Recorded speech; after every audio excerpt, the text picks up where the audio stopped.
This investment prevents, reduces, and/or mitigates for adverse impacts on water quality in the watershed, thereby controlling costs for drinking water treatment.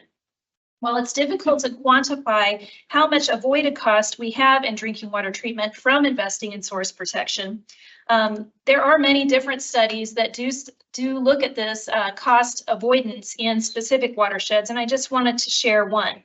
So keep in mind that, as they say, an ounce of prevention is worth a pound of cure. So one study in 2016 found reductions in sediment treatment costs and water losses alone offset 80% of the public water company's investment in watershed conservation programs, and 60% of the program's total overall costs in a 30-year time frame. And I just wanted to note that that is just one constituent with sediment, not everything that we do try to protect from, as well as did not account for the multiple agency efforts that we have here in McKenzie, which I think is really critical, and you'll hear more about as our presentation continues. But the bottom line for 2023 is that we continue to be blessed with a wonderful drinking water source in the McKenzie. EWEB's decision decades ago to invest in source protection has led to it being a normal part of our operations. Water quality continues to be excellent. It is better upstream than downstream. Areas where we find quality is degraded is not unexpected. Our treatment capabilities are robust, but we must continue to invest in protection and remain vigilant in our monitoring. With that, I would like to acknowledge that this is our first State of the Watershed report since our leader, Carl Morgenstern, who's a foundational leader of the program, retired. If Carl happens to be listening, I highly doubt that he is. We do want to thank him for all he's done to bring us to where we are today. I would also mention that he was also a recipient of the General Manager's Award before his retirement, and I know that was not presented at a board meeting, but you know, he has helped lead this group to be leaders, not just in Oregon in source protection, but actually nationally. And then I also want to thank Mike and Susan and all of the source protection team. They have carried this torch that Carl began, and helps us continue to make these investments and make this difference in our water quality, not just for EWEB, but for the entire community and upriver as well. With that, I'm going to turn it over to Mike and Susan. Great. Thank you, Karen. Good evening, Commissioners. President McRae, really happy to be here with you tonight to share some of the highlights of our State of the Watershed Report for 2023. Can't say much more than Karen did, but really appreciate Susan and her team. They're absolutely excellent in compiling this information and caring for our watershed. So thank you to you and, of course, your team. I'll just go over our drinking water source protection goals that we have in place. Number one is to work with partners to maintain source quality. Number two, prioritize benefits to water treatment and electric generation in the McKenzie watershed. And number three is to promote public awareness and stewardship. And I think if you look at the way Susan and her team work with external partners, I think it's really a partnership like no other that I've ever seen anywhere else. So again, commend you and your team and also all your external partners on that. I'll turn it over to Susan to get into the details, some of the highlights and points of interest. Into the weeds a little bit. So just for the caveat is I'm not quite going in the order of the report. I just pulled out some highlights for you all that I'd like to talk about, and of course can answer any questions afterwards. So Karen already said we have a wonderful watershed. We have a healthy, functioning watershed. Did we see some impacts in 2023 from the Holiday Farm fire and other fires that have impacted our watershed? Yes. Do we expect to? Yes. Generally, your roots start degrading 3 to 5 years out after a large fire. We're 3.5 years out now, so we do expect to see some impacts, and that's why EWEB has invested so heavily with our partners and why we're receiving so much funding from other agencies to be able to do these kind of investments post-fire impact up in the watershed. We also did see some, so overall for 2023, for harmful algal blooms, the good news with that is we had very little cyanobacteria that was present in the watershed this year. We didn't see any cyanotoxins at all, so none of the toxins were present. So that was good news for our watershed this year.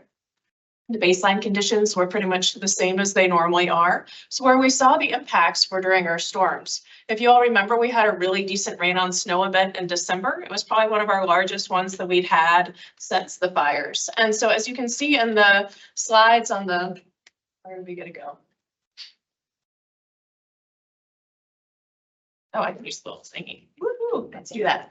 Okay, so you can see over here where we're looking, that's, you can see some of your highest. This is our total suspended solids. So it's, you know, like kind of how dirty the water is. So we definitely saw levels that were higher in that December storm event.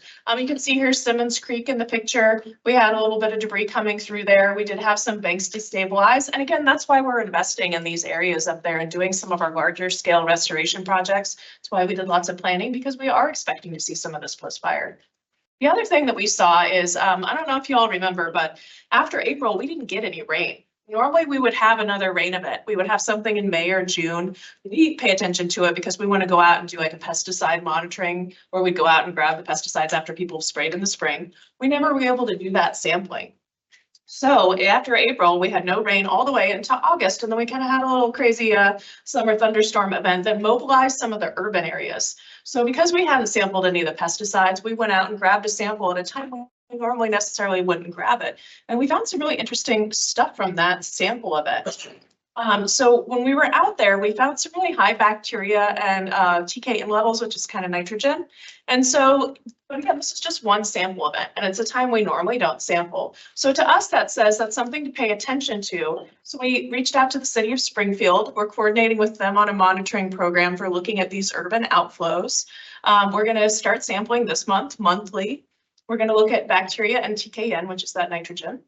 And we're also going to go out and look to see what kind of bacteria it was. Is it human? Is it dog? A few years back, we worked with the city of Springfield because we did another similar study of this. I think it was 16 or 18, somewhere back in there. And we found out that it was a lot of dog was causing the bacteria issues. So they went out and did some more education, put out some more places for dog bags, those kind of things to, you know, try to reduce that. And it was really effective. We worked with Thurston High School on it. So we're gonna go do that again for this to see what's going on. We also want to make sure there isn't some kind of like sewer cross contamination happening, because again, this was just one isolated sampling event. So we'll let you know what happens with that in the report next year. We can also provide other updates. And we're also really excited to work with the city of Springfield. They'll be doing a lot of the outreach and education once we find out what's going on. So again, those partnerships are what's so important. We also have our urban waters and wildlife program that we can work with as well on this issue once we need to do the outreach and education component. As far as operationalizing, John Brown, we have your Kaiser is pointed out. We have this lovely sod right here that was installed so that we can keep an eye on Kaiser Slough. And thank you also, Laura, for helping us with the permitting on that one. We've also got this really neat system that's a database that's called Aquarius that we'll be using that'll show some of our real-time data publicly. I'll let you all know when that one comes out. I wanted to highlight our spill drill. We do a spill drill every year. This year it was on the McKenzie at Hendricks Park. What was really special about this year is that we had a bunch of folks from the Rogue River come up, and they're interested in this. They thought it was really impressive, and they actually want to take it and do a training down there and get their folks all up to speed on spill drills to be able to do spill response. So they actually want to pay for our folks to come down this summer to help train them. That was a nice little highlight. As far as the PWP, we have over 200 landowners now with the 7-year watershed stewardship agreements. I think this is our last big planting year because, again, a lot of the stuff is regrowing naturally. We've hit most of the properties that we want to hit. Enrollment's slowing down. And right now we're trying to figure out with the Pure Water partners how we're going to strategically move from that emergency post-fire response to more of like, you know, just operations again. That's kind of the direction we're going. As far as floodplain restoration, as Mr. Brofsky has told you all about, we've been doing some exciting stuff this year. Finn Rock is officially done. This was a picture that I took in August when we were opening up the McKenzie River to the Finn Rock project. It's a 150-acre floodplain project. During that big rain on snow event in December, it fared really well. No wood exported out of the project, which is great. It's how we designed it. The sediment moved around a little bit in between, but not much. These projects are so important for juvenile rearing. That's our #1 thing that we're missing in the watershed. So they provide lots of that, and it functioned really well in December for that. We want to grow thriving baby salmon. But then we're also there for those reds too, which is the salmon nests. So before the project, we had about 5 to 10 reds per year in this area. Just 2 months after we opened up this project, we had 65 reds this year. So this is just the first year. So we're very excited to see how this keeps working. And then we've already talked about Quartz Creek today. Thank you for bringing that one up. This was very much a partnership effort. This time, McKenzie Watershed Alliance applied for a NOAA transformation grant, and it was a $7.5 million grant that they're awarded. This time, they will carry the contracts for it, and they're overseeing this project. And one part of it was that the bridge was installed this fall. And then the implementation for this project will be in the summer of 2025. So not this year, but next year. But we needed a bridge that spanned a little bit wider so that we could do a bigger restoration project, because the bridge, I think we all went out to the field trip, was pretty much a big choke point for that. So we need to have a wider bridge. As far as septic assistance, what I wanted to highlight for that is in 2023, we were able to expand the DEQ septic assistance to go outside the Holiday Farm Fire footprint, which was really exciting. So we were able to serve other customers as well with that funding source. The difference that you see between the two project totals between DEQ and Lane County is because the DEQ funding has a lot lower income threshold. Lane County's is higher. And then once you hit a certain point, they still pay half. Unfortunately, we don't have any flexibility to adjust that, but we were able to expand that geographic region. We also have 2 projects that were not part of didn't qualify for the grants. So we decided to fund those out of the rate fee. Yeah, let's get to the numbers. We're talking about the budget. What was exciting about 2023 is we had this amazing interdepartment effort between finance and grants and my department. And so I'd like to give a special thanks to Matthew Miller, Tegan DeBolt, and Gina Daly, because they worked together so well to try to figure all this out. Not only did they figure out the numbers, they were able to finally get more reimbursements. So we have more revenue last year than we had expenses. Because as you all remember, EWEB has done a lot of front loading for the budgets for all this work, because we have the investment to be able to do that. And then with the hopes and we really need to get that money back as well. So we were able to get money back from Oregon Department of Forestry, from Oregon Watershed Enhancement Board. But it was this team effort at EWEB that was able to get those reimbursements back, because it wasn't quick or easy. So big thank you to those folks that worked on it. And then I just wanted to do our last slide is a little highlight of the budget, kind of see the different expenditures through the time. And what I really want to highlight is the budget for 2023 was, we spent about 4.6 million. For 2024, we're only planning about $2 million, because we do have strategic work that we're going to keep doing for another few years. However, the big emergency response push of doing all the planting and all the invasive treatment and all the things out there is starting to slow down for that part, but we still do have funding that we're trying to use strategically to do some more of those big restoration projects, planning and design for those, which will also be FEMA reimbursable, as well as, still working with the landowners, making sure that they can get free to grow. And finally, I just wanted to say thank you to my staff. They're the ones who write these reports and put together the presentations for me. I just get to come up and talk about them with you. David Donahue is pictured here, Nancy Toth, Lisa Urquhart, and Gina Daly. They do so much for us. And of course, our lab staff as well that are processing the samples. So thank you all so much. Thank you. Comments? On the last slide where you're talking about the budget and Yep. You said some of it, how much of it is FEMA reimbursed? We haven't spent that part of it yet. That's project and design that will be coming. The stuff that was FEMA reimbursable that was at the very beginning of the response, we've already received that funding. And how much of that was? I think it was about 1.5 million. Is that correct, Deborah? 0.2, 1.5. It was somewhere in there. It was that very initial response that we did where we did a lot of bank stabilization and erosion control. That was the part that's been reimbursable so far. We have 2 other grants that we're working on right now, but we need to get those work planned. Most of it's planning and design. It relies on some other pieces that haven't fallen into place yet to be able to do that work to then get reimbursed. And I also saw it's, oh, sorry. I was just going to clarify, it was 1.5 million. Okay, the first time. And then in the 2022, I see we had planned for 150,000, but we spent 1 million. Can you talk a little bit about that and how that About, it seems, I think that was a very guesstimate. I would have to go look what that was, but what I'm guessing is that was a lot of the plan and design for Quartz Creek Rock. Yeah. And I could go back in and check on that one. I don't know those ones off the top of my head. yeah, it looks like, I mean, some of it's land, but then we didn't spend very much on land, so maybe we were able to do more. And a lot of the stuff was super guessy. It was like, let's just try to come up with something, and then stuff got shuffled around. And so, it's not quite reflected in the plan part because we didn't shuffle the plan around. We just shuffled around the actual at the end of the year. Got it. Okay. Yes. And then I'll come to Minnie. Thank you. Again, a great report, but my reading of it, it looks like our greatest concerns are the very lower river, the last couple of miles of our intake. That's where we're having the challenges. You have the city of Springfield engaged. Do they have stormwater fees similar to what we have in Marine? So, I mean, I'm just thinking about what's their funding source, because they're challenged financially, just like every other municipality is. And I didn't hear the word sub coming to the table of helping us, fund any of this again. And I'm not gonna let that go, because if they're gonna be taking their drinking water out of the same source we are, why aren't they paying?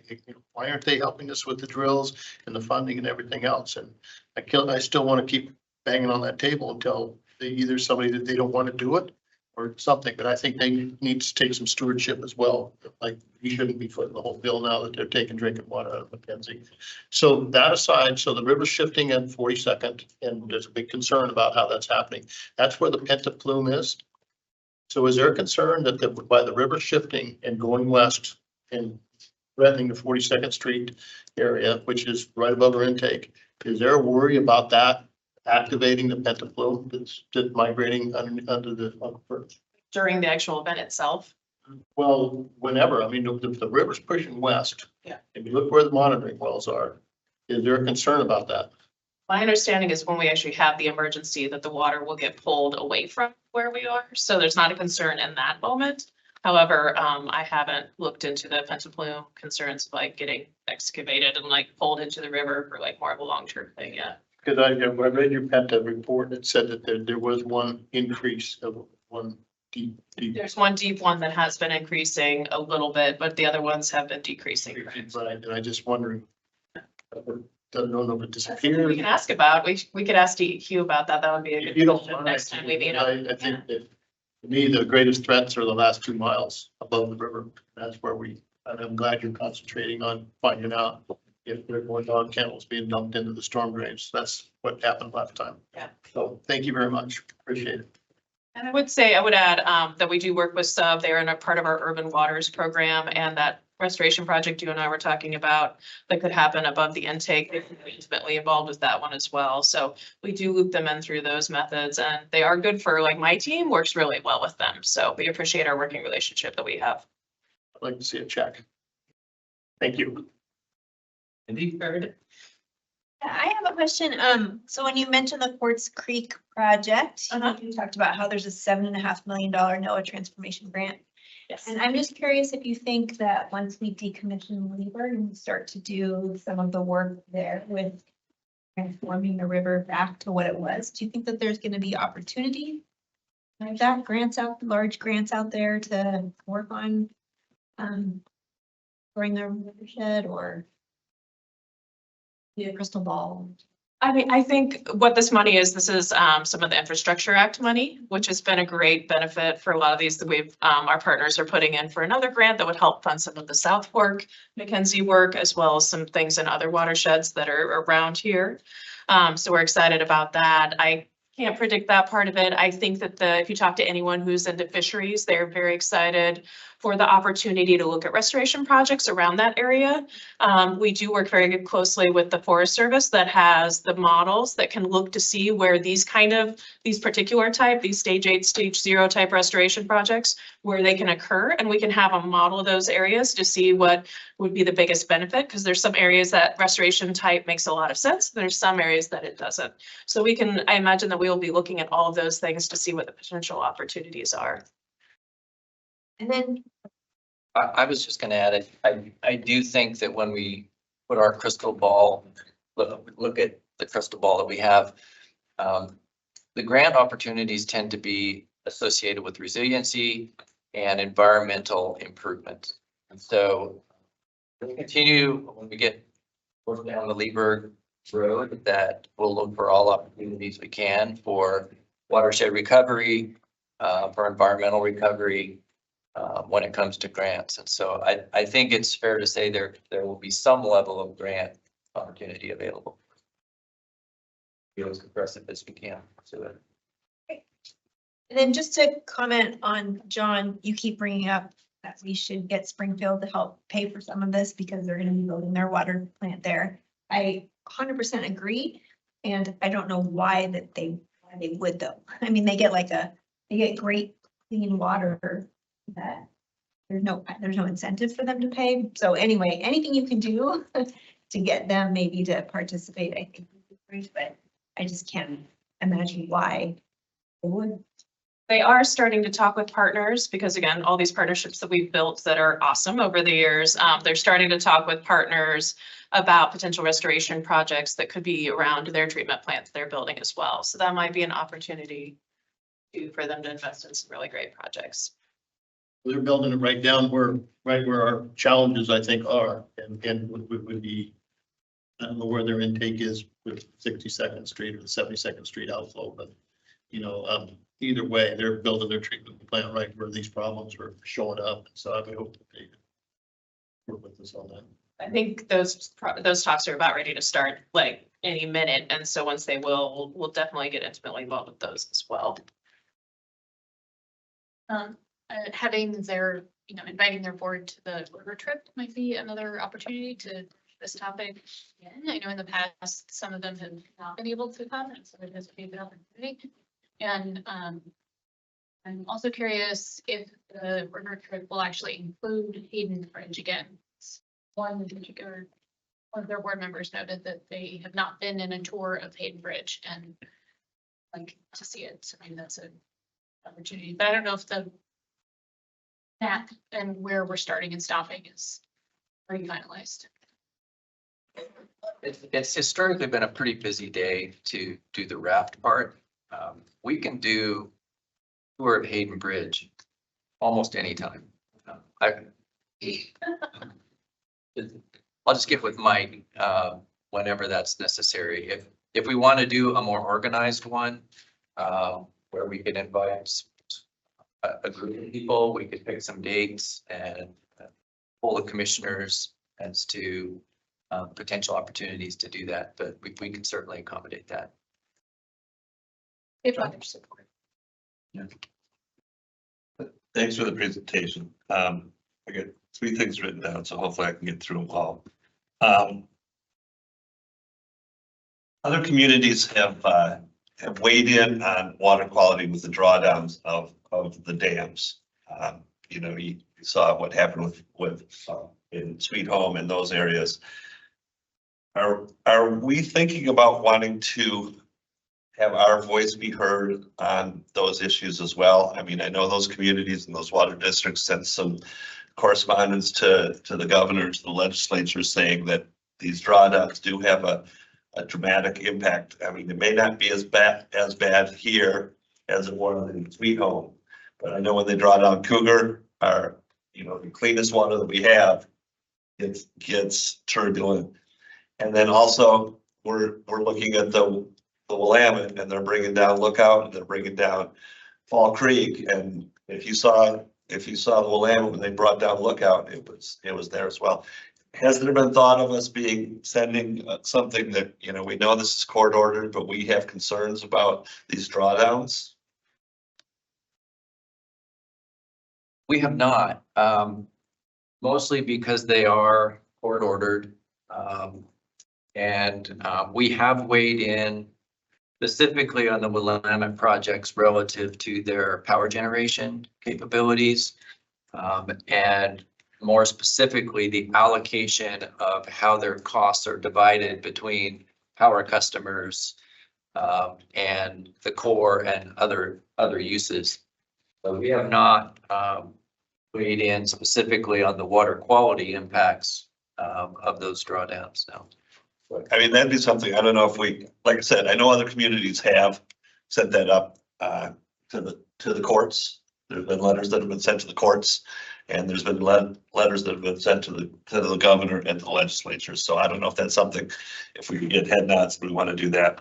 We did talk with our communications folks about keeping an eye on that, because one of the things that I saw very, very lacking in that, and because we have a source water protection utility group that meets from Southern Oregon up to Portland area that we reconvened as well. And the big concern was communications, and their PIO, it was not communicating with the utilities on the severity and extent of the duration of these sediment discharges. So we've had talked with our communications team about connecting with them so that we can get that communication better, because that's a good first step. Commissioner Borowski, what we can do is take in an action item and see if there's probably most effectively through the court process to file an amicus brief or something to that effect with potentially some other partners as well to follow it forward. That's something that I'd be interested in. I don't know if other commissioners are, but that would be something that I'd be interested in. As somebody who was actually saw Foster Lake this summer, it was. So for point of clarification, are we proposing that we would write a letter just saying that we're concerned about this, or that we want them to stop the drawdowns, or what are we asking for? For me, it would just be that there is concerns about the impact of the sediment that comes out when you do a hard drop down, and to let people know that that is a concern for our source of our water source. Not that we're trying to it's me pontificating, not that I'm against what the drawdowns, the reason why the drawdowns are there, but to note that there are other impacts that were not readily seen when the judge put that in. The judge didn't know that Foster Lake was going to turn into a mud pit when he ordered that. And so I'm all in favor of trying to restore the habitat, but just letting them know that there's other impacts besides what it's doing to the juvenile fish is what I would hope to see. And I'll let that drop. I was gonna, Commissioner, this is also a fairly hot topic with the Oregon Water Utilities Council, so we're monitoring, I'm active in that, and Jason Huser's active in that. So as you can imagine, it's a very, very concerning topic for the overall water community. So we'll monitor it through that group as well. And like Frank said, take an action item on that. Great. The next question I have is, this is all great, what we're doing on the McKenzie. Have we started to figure out a plan on some of these same action items that we're going to want to do on the Willamette, as far as monitoring, as far as restoration, as far as, if we're going to build $100 million plan on the Willamette, are we thinking long term enough to figure out what kind of budget we're going to need to be doing these types of things on the Willamette? Yeah, well, the quick answer is yes, we're thinking about it. I don't think we're to budgetary stage yet. You want to elaborate on some of the stuff we've talked about? Yeah, I think one of the things we're waiting on is our permitting, and to see what mitigation actions, where and when and how much are going to be required to figure out where we're going to be doing some investments. And I think that's very strategic on behalf of EWEB. Permits I heard are going to be, in by June. So that's very timely that you brought up. What we're also doing is working on our drinking water source protection plan. We met with DEW just like 2 weeks ago on the person who works on those. So we need to develop one of those for the Middle Fork and the Coast Fork for part of this. So it's something we were just talking about. It's part of my goals for the year for our department. We're starting these things. We're going to start drafting them. One of the things we go back to again is the partnerships. I've been meeting with folks like the Coast Fork Watershed Council, and that was because they've already established working relationships with a lot of the potential landowners we might have to work with. As you know, it's different kinds of landowners there. We also have a good working relationship with some of the landowners that are right by the confluence property that's just right upstream, as well as McKenzie River Trust. So definitely we're waiting to go with the green light to get rolling on that, but it's, we're ready. And then the last thing is an easy thing. For the septic tank revamping and financing, the threshold is 300% of the poverty level. Can you tell us what 300% of the poverty level is? And I think it would also be helpful to have that on on the website so that people know, you know, okay, you are eligible if you're making this much money, rather than them having to dig in and say, oh, what's the poverty level into my 300%? Well, so part of that, why we don't tell people is because we have different funding sources. So we let people come in, and we've got Misty, who's amazing, who takes those applications and figure out what buckets they go in so that they don't have to have that stress. So we have funding that will help them regardless of their income. Like I said, with the Lane County, even if you're at the higher threshold, you still get 50%. It's just for us, we have a bunch of DEQ funding. DEQ would like us to spend it. We would like to spend it, but that one is for a lower threshold. The Lane County's higher, and then you get that 50% all the way on up. So we get to fund people for something, no matter what. I don't know if you have anything you want to add. What is 300% of poverty level? Depends on family size, but if you just pull a family of 4, it's gonna be roughly, so poverty level would be 30,000. 90,000 per. We actually use area median income, at least for Lane County. Yeah, DEQ, I think, is that one. You guys use a different one. Yeah, as Susan said, like there are different metrics here, which makes it a little bit confusing because federal poverty level and area median income are different. Yeah.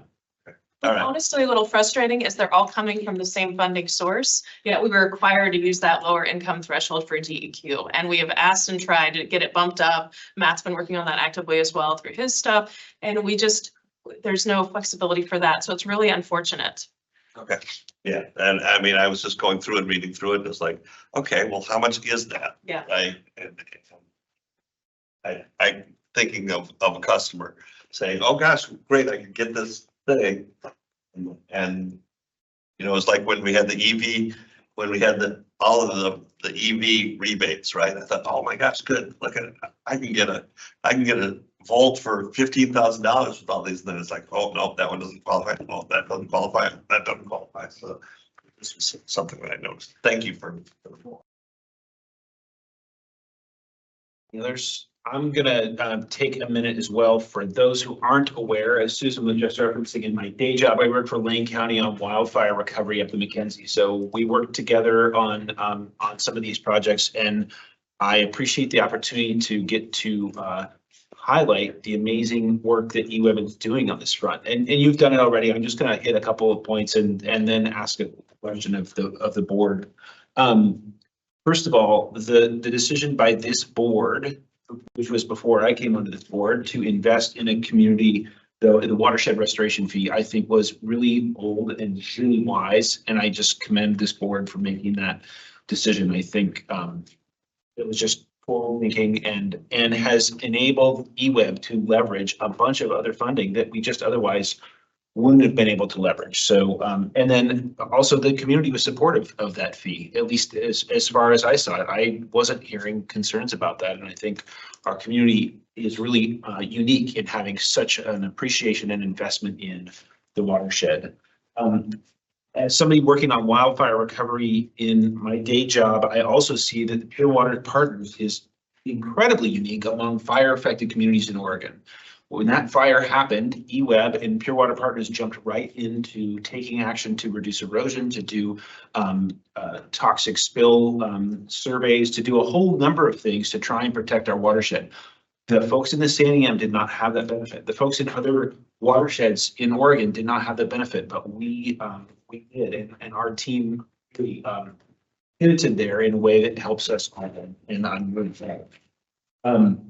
The septic repairs and replacements, I just want to highlight that EWEB already had a pre-existing program for no interest loans to enable people to do repairs and replacements of septics. And it was an obvious choice from where I sat at Lane County to say, hey, why don't we take that program and turn it into a grant program? And EWEB said, yeah, of course, let's do that. And so the stars really aligned, and the partnership was super obvious and has been really fruitful. And I want to highlight what you just said, Susan, that there are a number of different funding sources and different criteria, and the team at EWEB is sorting that out for people and just saying, hey, tell us what you need and what you make, and we'll figure out how much money we can give you. And there's a lot of money moving out the door to replace and repair septic systems in the watershed that are helping all of us and the water quality. And then lastly, I want to highlight the floodplain registration work that you mentioned, the partnership with the U.S. Forest Service, McKenzie River Trust, and others. it is not only helping the fish population, but also dropping out sediment and doing all kinds of great things for our water quality. So I couldn't be happier with the partnership that I see working in Lane County with EWEB, and couldn't be prouder as an EWEB board member of the work that we're doing here. So thank you. And the last thing I'll say is that as someone working on wildfire recovery doesn't just end. And I see that this watershed restoration fee is going to end, and it makes me think about the potential that we have here. Certainly we can go there. That was the promise that the board made is, hey, it's a temporary fee and we're just going to do that. There are Investment in Jobs Act funds, and there are Inflation Reduction Act funds that are once in a lifetime investments that we're leveraging right now and that are going to continue for the next several years. And so from my perspective, it would make valuable for us to consider at least extending all or some portion of that fee for some period of years. I don't know what's useful to the utility. I don't know what's reasonable to expect of our customers. I would look to staff to suggest something if that's something that the rest of the board feels like would be valuable as well. And I would also offer that as we're looking at watershed protections up the Willamette, that perhaps we use some portion of that funding to help make a lump sum investment up the Willamette as well. I just want us to consider that as a group. I know I didn't bring this up to anybody beforehand, so my apologies. I should have. That would have been far more prudent, but I just want to put that on the table that I at least would be supportive of a proposal from staff to think about how and when and to extend that fee if that would be valuable from the organization's perspective. That's all I have. You looking for head nod? Yeah, I'm looking for head nods. I see one over there. I just want to make sure that if staff takes the time and effort to consider extension, especially for the Willamette, that it includes the wholesale water people like the Nita and River Water District and all the, where we sell bulk to Willamette Water and everything, so everybody's paying. Is that a head nod from you? Yes. A head nod from you.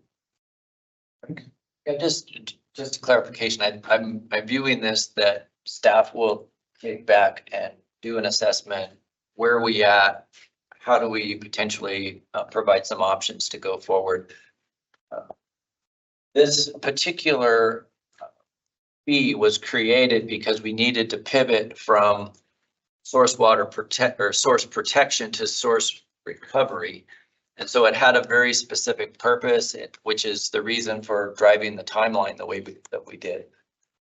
If the commissioners simply want to look at how we develop and expand the budget, in particular for this kind of work to facilitate the kind of investments that you're talking about, there's a number of different methods that we can look at there, from just rate basing it where it potentially could have impacts on contracts, for example, or we could look at how we want to create a fee structure. But it was created by a board for a specific purpose. And at some point, I think we're about 2 years away from the end of that particular funding source. But we can bring back some potential ideas for the board to consider. John? So didn't the Upper Willamette Soil and Water Conservation District get on our property tax bills 2 years ago? And so we're paying, and I've understood that they've got millions. They're on mine. Yeah, they're on mine. Yeah. And so they've got millions of dollars, and I don't know if they've got restoration projects, but to me, that just the name of the organization would imply that there may be a revenue source and or a partnership there to help us work on that, because that's going to be part of our property taxes from now on, and it's just for that particular. We have quite a bit of money. And they're involved. I mean, they work really well with the McKenzie Watershed Council, and they had the long time. They're in there. They're excited about doing the work.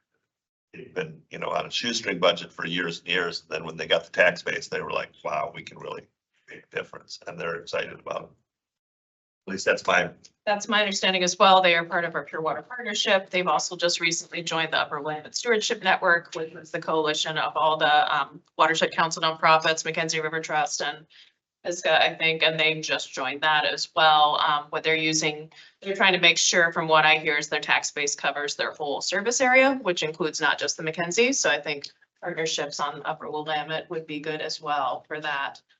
They've been working with a lot of smaller grants right now, and we're working on that. No, I guess from my perspective, you were talking about the kind of unique pivot to recovery, which I very much appreciate the time sensitivity there. Maybe it's just around trying to provide resources to help us leverage the IIJA and IRA funds that are unique and also time limited. President McCray, I really appreciate the fact that the board recognized the necessity to do this with the sense of urgency that was really thrust upon us in late 2020. And so being able to leverage that in the immediate, just from a funding and a cash flow perspective was important. But then to take that and leverage that into Pure Water Partners and the ability to gather more grants and collective grants through the partnership was another benefit. So I just want to make sure that what we're presenting back to the board has a very clear purpose and that we can coalesce with the board around what that purpose should be. The funding sources can then be created to support that. And a fee is just one mechanism. Never can get us anything that we want after that.